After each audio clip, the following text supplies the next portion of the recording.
জানতে পেরেছি তোর 1 মাসের ইনকাম ছিল 1 কোটি টাকা, এটা কি সত্যি কথা? কি রে ভাই, আমি বুঝলাম না ভাই। তো মানে আপনি শুরুতে আসলে টাকা পয়সার কথা উঠে দিলেন ভাই, কাহিনী কি? না না, আজকে তোকে বলাই লাগবে। এবং আমি এটাও জানতে পেরেছি তোর একটা গার্লফ্রেন্ড ছিল এবং সেই মেয়ের নাম তোকে আজকে বলাই লাগবে, না বললে তোর কোনো ছাড় নাই। আমি আজকে পুরা সিরিয়াস তালহা, পুরাই সিরিয়াস। ওকে ওকে ওকে, সব বলে দেবো আজকে আপনার সামনে, সব লিক করে দেবো আমি, কোনো সমস্যা নাই। ladies and gentlemen, কি অবস্থা, কেমন আছো সবাই? What is up everybody? আসসালামু আলাইকুম। আমি আছি তোমাদের সাথে ইটস কাব্য অথবা সৈকত ইসলাম কাব্য এবং আজকের পডকাস্টে তোমাদের সবাইকে স্বাগতম। জানো আমরা আমাদের গত দিনের পডকাস্টের পর্বে মিস্টার টিবলের ভাইয়ের সাথে যখন পডকাস্ট করতেছিলাম বলেছিলাম যে প্রতি শুক্রবারে একজন স্পেশাল পডকাস্টের পারসন থাকবে এবং এই শুক্রবারে সব থেকে বেশি রিকোয়েস্ট ছিল গেমিং উইথ তালাকে পডকাস্ট করার, ওকে নিয়ে পডকাস্ট করার। আর আমরা তালাকে নিয়ে চলে এসেছি এবং গাইজ আজকের পডকাস্টটা হবে অনেক বেশি স্পেশাল। আজকের পডকাস্টে আমরা গেমিং উইথ তালার শুরু থেকে এখন পর্যন্ত সবকিছু নিয়ে কথা বলবো, তার শুরু, তার ইনকাম, তার জীবন, তার পরিবার, তার এভরিথিং। সো তালহা, তুই কি প্রস্তুত আমাদের সাথে আজকের পডকাস্ট নিয়ে? অবশ্যই ভাই, অবশ্যই আমি প্রস্তুত। আচ্ছা ঠিক আছে, সো আজকে পডকাস্টটা শুরু করব একদম তোর শুরু দিয়ে, গেমিং উইথ তালহা। এই গেমিং চ্যানেল শুরু করার আইডিয়া মাথায় কিভাবে আসে? ভাই প্রথমত কথা হচ্ছে কি, গেমের ভূত আসলে কার না চড়ে ভাই। ছোট থাকতে এমনও সময় গেছে, আমার একটা নোকিয়া ফোন ছিল, N73 মেবি। হ্যাঁ, ওই ফোনে হচ্ছে আমি গেম টেম খেলতাম। ওই ফোনে গেমের মানে এত পরিমাণে নেশা মানে লাগে গেছিল, বুঝেনি তো ভাই। ছোট মানুষ যখন ছোট ছিলাম আর কি। স্নেক গেম, সাপ, সাপের গেমের না, সাপের গেমের পরে আসলে হচ্ছে আপনার Prince of Persia, Nokia N73 তে।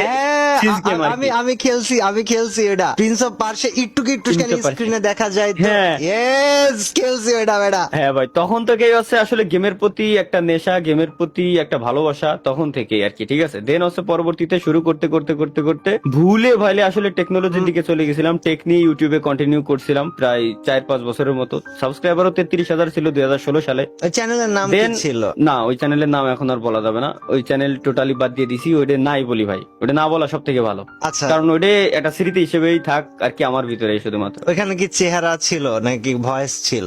না, ওইখানে শুধুমাত্র আমার ভয়েস ছিল, ওইখানে আমার কোনো চেহারাই ছিল না, তবে শুধু পিকচার ইউজ করতাম। ভিডিও আছে ওই চ্যানেলে এখনো? ওই চ্যানেলে ভিডিও আছে বাট প্রাইভেট করা।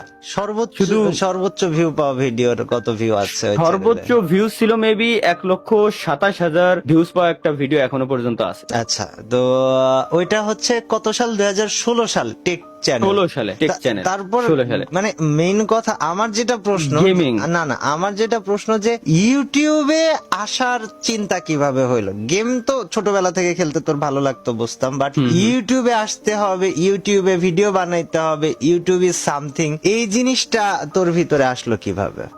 হ্যাঁ এটাই ভাই, আগে হচ্ছে মনে করেন যখন আপনার 4G ছিল না ইন্টারনেট, তখন ছিল হচ্ছে 2G। তখন থেকেই কিন্তু নোকিয়া ফোনে ইউটিউব দেখতাম 2G দিয়ে। তখন এভাবে দেখতে দেখতাম অনেক ক্রিয়েটর বাইরের কান্ট্রি যারা এই কাজগুলো করতেছে, লাইক পিউডাইপাই তখন ছিল হচ্ছে একেবারে টপে। এখন তো না হয়, হ্যাঁ এখন তো না হয় ভাই মিস্টার বিস্ট আছে, বাট তখন ছিল হচ্ছে পিউডাইপাই। দেন হচ্ছে ওইটা দেখার পরও আমিও ভাবছিলাম যে আমিও দেখি ইউটিউবে কোনো কিছু কন্টিনিউ করতে পারি কিনা। দেন ওইভাবে করে ধীরে ধীরে শুরু করা। দেন বললাম যে টেক চ্যানেল। দেন পরবর্তীতে আসলে 2020 সালের ডিসেম্বরের 13 তারিখ, অর্থাৎ সামনে মাসেই ওই ডেটটাই আসতেছে, ওই দিনেই হচ্ছে আমার প্রথম ইউটিউবে ভিডিও ভাইরাল হয়, যেটা গেমিং নিয়ে। আর গেমিং জিনিসটা হচ্ছে কি ভাই, আমি এই ফ্রি ফায়ারের ভিডিও ফার্স্টে বানাইতাম ভালো ভিডিও আর কি, টিপস এন্ড ট্রিক্স আর কি, অরিজিনাল টিপস এন্ড ট্রিক্স। আচ্ছা, লাইক কিভাবে কি করলে মানে ভালো র্যাঙ্ক পুশ করা যাবে, কিভাবে কি করলে ভালো হবে, ভালো স্কিল কিভাবে গেইন করা যায়, এইগুলো নিয়ে। দেন হচ্ছে এইসব ভিডিওতে ভাই ভিউজ যত 10টা-15টা এর বেশি না। দেন হচ্ছে একটা ভিডিওতে আমি এইভাবে বানাইতে যাই ফ্যাক্টরির ছাদের উপরে। এখন তো না হয় অনেক কাস্টমাইজ করছে, তখন তো কাস্টমাইজ ছিল না ভাই, আপনি জানেনই। তো তখন ভিডিওটা বানাইছিলাম এইভাবে যে ফ্যাক্টরি ছাদের একটা গোপন জায়গা। তো গাইস, ফ্যাক্টরি ছাদের এই গোপন জায়গায় এখানে আসলে কেউ আপনাকে মারতে পারবে না। তো এই কথা বলার সাথে সাথেই একটা এনিমি আমারে দেয় মাইরে। দেন হচ্ছে ওই জিনিসটা নিয়ে আমি আসলে ফানি ভাবে একটা ব্যাকগ্রাউন্ড মিউজিক লাগায়, ওই হাসির মিউজিক লাগায় আমি আপলোড করে দেই ইউটিউবে। বাট তখন ইউটিউবে ভিউজ নাই। আর ওই সেম ভিডিওটাই তখন হচ্ছে আপনার লাইকিতে গেছিল, এবং লাইকি থেকেই ফ্রি ফায়ারের অফিসিয়াল একটা বড় গ্রুপ ছিল। তো ওই গ্রুপে দেখলাম যে আমার ওই ভিডিওটা পোস্ট হয়েছে, ইউনিক একেবারে, টোটালি আলাদা ভিডিও যেহেতু। তো ওই গ্রুপে যখন পোস্ট হলো তখন আমি দেখে কমেন্ট করতেছি, আরে এটা তো আমার ভিডিও। আমি কমেন্ট করে ফাটাই ফেলতেছি, ভাই বুঝে নিতে ভাই, প্রথম একটা ভাইরাল ভিডিও। আমি দেখে কমেন্ট করে ফাটাই ফেলতেছি, ভাই এটা আমার ভিডিও এই পেজে পোস্ট করছেন কেন, আমার ভিডিও এই গ্রুপে পোস্ট করছেন কেন? তখন আমার পাবলিক কয়, ভাই তুই কিটা, তোর ভিডিও মানে তুই কিটা?